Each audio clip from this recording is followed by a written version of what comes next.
What thoughts constantly plague your mind?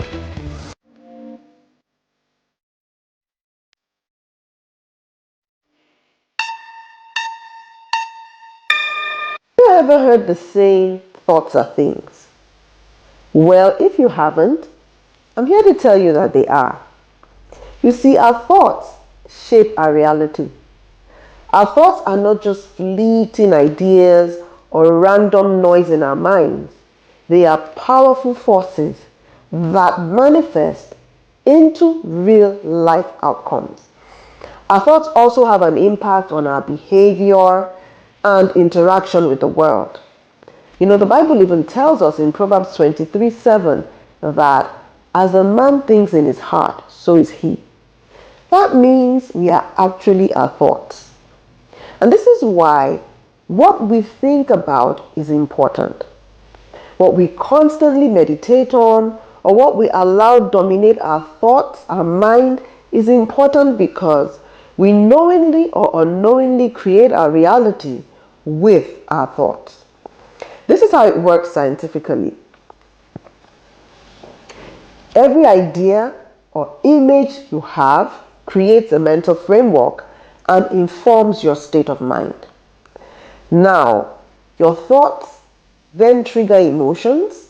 For example, thinking about a loved one can bring you joy, while worrying about something, a problem, can lead you to anxiety.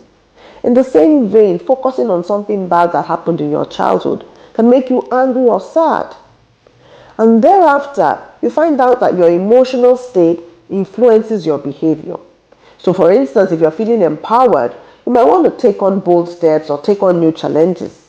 But if you're feeling fearful, you avoid challenges or avoid the things that make you feel fearful. And that's why Romans 12:2 tells us to be transformed by the renewing of our minds. Because our reality will only change when our minds are renewed, and that's when our thoughts can also change. And so my question to you is, what thoughts constantly plague your mind? Are you the type that believes that people are not to be trusted because someone disappointed you in the past? Think about it. That is a thought that you hold. Or perhaps you're a woman and you think that men are scum because of past disappointments. Or are you one of those that believe that marriage is overrated? Or maybe you are the type that feels that women are not to be trusted and you go about singing the song of fear women. Or do you feel your life is finished because you married the wrong person? Or perhaps because you're divorced, you feel you're a failure? Or have you begun to define yourself by your mistakes? These are all thoughts that you hold in your mind. And I urge you to give attention to these thoughts that constantly plague your mind. Think, are they negative or are they positive? Do they uplift you or do they drain you? Are you constantly worrying about what can go wrong? You know, interestingly, when I began to give attention to my own thoughts, I discovered, I was even shocked to find, that I often harbored worry and concern, particularly for my children. It was a revelation for me. And so that's why you must never forget that thoughts are things. And so if you're wondering, how do I shift my thoughts? Here are a few things that you can start to do today. The first thing you want to do is to surround yourself with positive people. Limit time spent with naysayers.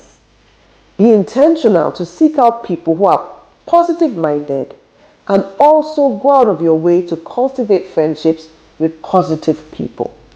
The second thing you want to do is to practice gratitude journaling. Every single day, make a list of 10 things you are grateful for. And it's okay to repeat the same things over and over again daily. You'll find out that the more you do this, the more you become aware of things to be grateful for, and the more you shift your thoughts from negative to positive. The third thing you want to do is practice positive confessions or affirmations.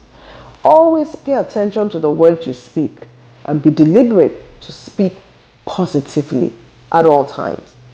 Last but not the least, meditate often on this scripture in Philippians 4:8. And it says, finally, brethren, whatever things are true, whatever things are noble, whatever things are just, whatever things are pure, whatever things are lovely, whatever things are of good report, if there is any virtue and if there is anything praiseworthy, think on these things. Your thoughts are powerful. They create your reality. And so, make sure to use them wisely. God bless you.